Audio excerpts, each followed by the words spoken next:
Welcome back to the Talkin' Chop podcast, brought to you by the folks at Chief of Staff KC, your local trusted talent scouts, making connections that matter. Woo. Joining us this week is our good friend Gill Williams, Director of Middle Market Sales over at C2FO. Gil, it's been a pretty big last couple months for you with the new baby girl. Congratulations, by the way. You get enough sleep nowadays? Yeah, I mean, traditionally you guys go through those first take sacks and whatever. Sack being lack of sleep, clearly. Sure. Hold on, don't give away all the good stuff yet. No, it's been great, man. She's been a trooper. Outside of a few rough nights, she's been an MVP, man. It's been awesome. Yeah. Love to hear it. Love to hear it. Well, yeah. We'll get into the C2FO stuff coming up here shortly. But the Chiefs caught a break of all breaks this past weekend at Arrowhead with the Packers and Aaron Rodgers not being there. Yep. Jordan Love played decent, but neither the Chiefs played decent as well. We didn't play that great, but a win's a win in the NFL. That's right. Taking them 13-7 on Sunday. So we'll get into our recap of that, as well as our preview of Raiders rivalry week coming up here in Vegas this Sunday. But first, we're bringing you our positions of the week, brought to you by Chief of Staff KC. We're a recruiting firm based in Brookside. We'll bring you the best accounting and finance, admin, marketing, HR, operations, and sales talent Kansas City has to offer. So, Lucas, what do we got this week? That's right. So, Kansas City, a pretty small market, right? And so there's a finite number of financial planning and analysis manager positions. So we just got a hot one. It's a company in the Northland, actually, by the airport, and they're looking for 5 to 7 years of financial planning and analysis experience. If you have some public accounting early on in the career and you transition more over to the finance side, that would be very marketable. We're looking 6 figures here, so about 100 to 120K range. There's a potential bonus with it as well. It's controlling 8 different subsidiaries, so it's a good one. And like I mentioned, there's not very many out there, so even if you like to brainstorm on it, just find out a little bit more, give me a shout. On the sales side, we have 2 sales manager positions. One's going to be kind of more on the medical side of things, and the other's going to be in logistics. One's more commission focused, the other's more base salary with some commission as well. So kind of that hunter mentality on one, more account management on the other. But sales positions are also hot right now across the board. So yeah, give us a shout. All right, those are your positions of the week, brought to you by Chief of Staff KC, your local trusted talent scouts, making connections that matter. Yep. Gill Williams, should I say? So I had to do that. I love that movie, and if no one knows, it's an I Love You Man reference. But thank you for being here today, man. Appreciate it. Excited to get to know you, learn a little bit more about who you are and what you do. We talked briefly about it, but why don't you give the viewers kind of an overview? What do you do at this director level role at C2FO, and how do you accomplish it at such a young age? Yeah, so for those who don't know what C2FO is, we're an early payment platform, right? We allow, what's unique about what we do is we allow vendors for, some of the world's largest companies like Walmart, Intel, HPs of the world, right? Sure. We allow their vendors to request early payment at rates that, make most sense to their business, which has never been heard of before, right? And so we've been really fortunate in cutting our teeth and really creating a product that works really well for these mega companies like those. So what I do is we've tried to figure out a way, okay, how do we take that downstream and widen our client scope, right? To maybe not the Walmarts of the world, but maybe a little bit smaller, to where we can continue to go downstream and widen our spread of the amount of vendors we're working with across the globe. Okay, awesome. Yeah, so that's what I do, is figuring out what that looks like, and then direct sales. Going outreach to those companies too. I have to ask, I'm a recruiter, right? So how'd you hear about C2FO? What got you into that world? So I was in Chicago working for Grubhub for a few years. Had a blast doing it. It was a heck of a time. My dad convinced me to come back to Kansas City. He owns a youth soccer business here in town. Sure. He's also a soccer coach for the women's team here in town too. Go Current. Yeah, that's right. Shout out, right? Yeah. So my dad convinced me to come back and do that. Well, a buddy of mine's a recruiter, gave me a holler, said, hey, you should look at this company. They're pretty cool. I worked in the tech space before. Sure. And so, you find yourself over there, man. That's and right. So that's how I got there. Those dang recruiters know something Recruiters, sometimes, man. We'll see. Yeah, we might not always come across like we know something, but hey, every once in a while. Diamond in the rough. Yeah. But speaking of things we know well, culture is one of them, and we find that, focusing on culture fit, leads to a good long-term successful placement with our clients. So one of the common questions we're asking this year is just about culture. Can you give us a little insight into C2FO's culture, kind of what you guys guys look for when you hire, Yeah. you know, how you guys manage your internal employees, and then specifically maybe even in sales, kind of, you know, what you guys look for. Yeah, I mean, so in the interview process, the reason I'm there is really just the culture. You know, I met with a couple people, Mike Coleman, Chris Atkins, and specific were the individuals that I met with that you really just kind of sat back, and what they were telling me, what they were trying to accomplish was, I was like, okay, you guys are crazy, but I want to be a part of it, right? Sounds And good. so that what I've realized is that that's the entire company. It's just a culmination of a really intelligent individuals trying to go after one specific goal of supporting businesses, no matter geography or size, right? And so culture is in everything we do at C2FO, which is pretty cool. It's not just you know, that hunter go-getter mentality isn't just in sales. That's spread through product, through Sure. engineering, everything to continually innovate and make things better for our clients. And so that's something that we see on every single Monday meeting with Sandy, gets brought up. And frankly, I think the goal is to provide, you know, a platform not only for our customers but also for the employees to where, you know, they have an equitable platform where they can succeed, no matter what that looks like, Yeah. right? And so Sure. it's definitely an important part of it. Nice. Yeah. We've come to find out, you know, good culture retains great employees, right? So Absolutely. that's good to hear. Time for the quick hitter segment. So you were starting to prepare a little bit earlier. You're ready to roll, but we'll So start. everyone's ready for baby quick hitters, right? We'll start with the first down. Recent bit of success that will lead to more outside of the baby. Yeah. Recent bit of success, I'd say from a business perspective, you know, we've had, we actually on my team, it goes against a little bit about what I was saying earlier, but we were able to secure a new business development rep for us to help with top line funnel. And so I think one of the big positives that we see, I mean, going into middle markets is a brand new business for C2FO over the last year. But the amount of top line interest that we're continuing to work through has just been phenomenal. And so that's going to continue to grow with this new business development representative that I've been partnering with to do that with. Outside of that, you know, seeing success in our ability to adapt the product and adapt our messaging across a really unsure environment has been pretty cool. Yeah. No, that's great. It's a good first down. Definitely will lead to more success. The sack, right? Recent setback that you've had to overcome. Feel free. Yeah, I wouldn't say it's like a specific thing, right? But I think kind of alluding to what I just said, right? It's been a weird 2 years for business in any industry across the globe. That's right. And so one of the things we're kind of experiencing recently, I mean, we deal with supply chains, right? And so what's going on in all the ports, what's happening in all manufacturing. I mean, supply is just a real issue, right? And so what we've had to figure out is, okay, well, traditionally, my pitch, you know, selling to treasurers is, hey, this is the amount of monetary value we can help you with. And I've really had to open my eyes to say, hey, look, maybe these companies aren't just looking for that.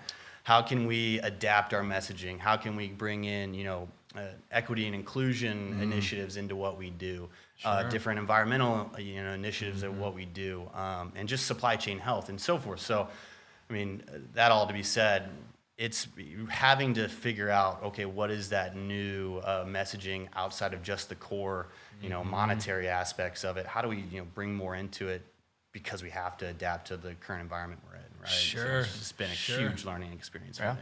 Okay, awesome. And then lastly, you know, Patrick Mahomes style Hail Mary or deep pass, which unfortunately He's not very good at this year. doing very man. good What is this that? year. Easy, so, guys. I know, I know. Take it He's easy. totally going to watch this and come after us, right? Yeah, I'd love to hear about a big goal you have for the next 12 months. Outside of keeping my daughter healthy, Sure, it's a good one. no, I think from a big goal perspective, it's a brand new business, right? And so we've had some early on success in signing some really cool clients.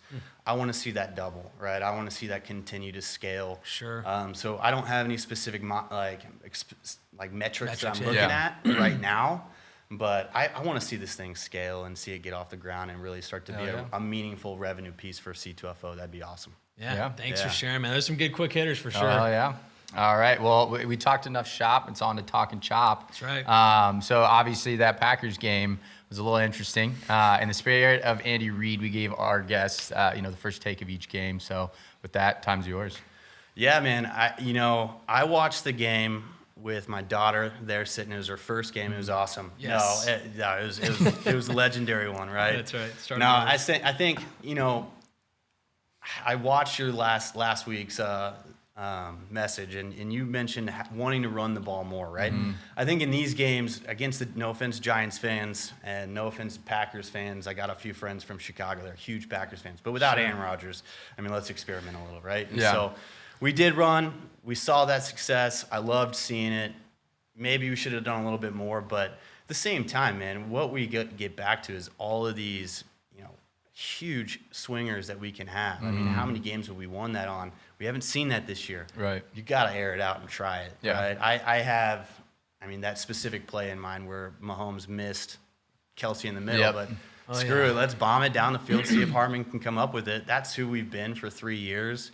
Maybe not the smartest choice, but go for it, man. It's You're fun already to watch. up. I Let's do agree. it. And one of the things that I noticed looking back on that was that a lot of their cornerbacks were playing press man coverage. And so they were just completely not respecting the vertical ball just because we haven't been that great at it this year. And so, while everyone's giving Pat Mahomes a lot of crap lately about not hitting the deep ball or not giving what's taken or not taking what's given, underneath in the short-term passing game, I agree with you. I think you have to make them respect you at some point. And so it's going back to it, it was establishing the run game, which leads to better RPOs, which leads to more open, long, wide receivers way down the field. And so, I think we went back to trying to possess more. Spags dialed it up a lot on defense, which is cool to see. But on a young quarterback, though, man, that was brutal. That was going to be my bad, man. That was going to be my takeaway. I was going to tip my cap to Spags. It's like you have this rookie quarterback under helm. You're gonna go after him. You're gonna get him flustered. He's in Arrowhead, and we did that. Melvin Ingram looked good.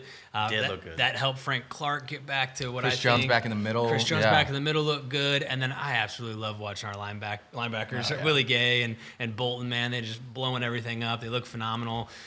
Everybody looked great except I think we all know the white elephant in the room. Just Dan Sorensen. I love you, guy, but maybe it's time to just get Amani Watts. He's out like there. watching the Royals this year with Wade Davis. It's just like he had so many memories and got us to the promised land. But man, it's time to. He's made those splash plays for us here and there, so we give him the benefit of the doubt. But maybe it's time. I saw a graph today, and it was like over all 8 games, the amount of points per game we've let up and the amount of snaps that Dan's played, they've both gone down in correlation. So I don't know, maybe very similar trends. Yeah. But and then next week, so going into next week, I don't have a ton of confidence that wasn't a game where like, oh hell yeah, we turned a corner. But that last play where Mahomes scrambled out on 3rd and 10, that hopefully. We can just take that momentum and ride it. Sometimes all it takes is one throw. Too bad it was at the end of the game, but you saw that's vintage Mahomes right there. That's the Chiefs we know and love. But Gil, like going into this Raiders game, who were coming off a loss to the same Giants that we just barely beat. They're 5-3. We're 5-4. This is fighting for first place here, depending on what the Chargers do against the Vikings. But what are your thoughts coming in here? I'm going to stumble and say Oakland a few times during this, so even though we know it's Vegas, but I don't know. Guys, I think that any time we're playing the Raiders, it's going to be a hell of a lot of fun to watch. Raiders week, baby. Who knows what's going to happen? No one can give you any predictions on this, and I think that you just have no clue. But we know it's going to be a hell of a lot of fun to watch. It's going to be scrappy, and I get these are the games this and Denver actually. The Chargers too, since Gates has left, I'm no longer a part of that. Rivers Gates combos left there. I haven't been so hated against the Chargers, but the Raiders and Broncos, man, are my 2 favorite games of the year. So I'm getting pumped for this. There you go. Absolutely, no huge takes other than air it out. Let's get them down there. What about you, Lucas? Despite all the distractions going on in that organization right now, I think you still can't look past them at all. It's a rivalry week. They somehow pull out of their hat every year to give us their best. And they could look like absolute trash the week prior, but they come out and they play against the Chiefs. Oh, yeah. So I don't think we need to, do much different than what we have been doing. I think it's more of an execution thing. We just got to execute in all three facets. There's always been like the defense or special teams done all right, and the offense is flat, or maybe the offense steps up, but then the defense looks like Swiss cheese. So, I mean, we got to get it all three running on the same level, and I think we'll be okay. And what better game to do it than Raiders week? Right.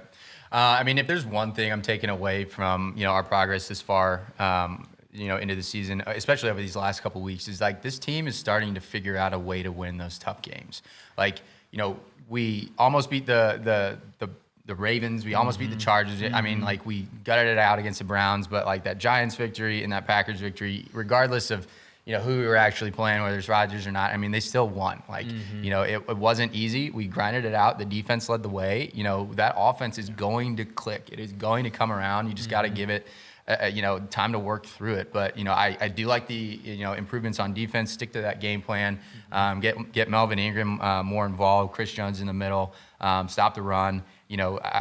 I saw them play well. Granted it was against Jordan Love, but, Derek Carr can either be, the trash Derek Carr that, throws the easy interceptions for pick six, or he could be freaking Peyton Manning out there dinking and diving like he was at home last year. So you never know what you're going to get, but just stick to the game plan. Like, I agree. Yep. And we'll see how this offense does. But I'm with you, man. I don't really know what's going to happen at this point. I think we're finally shaking off that preseason hangover that we're. Yeah. I mean, Sure. it's taken how many games, but well, also I mean, shoot, you Super sign a Bowl. $500 million contract. Tell me you don't party a little bit. And Well, I mean, you know better than anyone else. Like a newborn baby girl, that takes a mental toll on you at some point. Messes your psyche a little bit, huh? So I don't know. That's right. But yeah, I mean, so we'll move into score predictions here. I know that we all kind of have no idea what the hell is going to happen here, but yeah, wing it for us. I think a 24-21 coming down the pipe with a field goal. I'd love to see Close. I like it.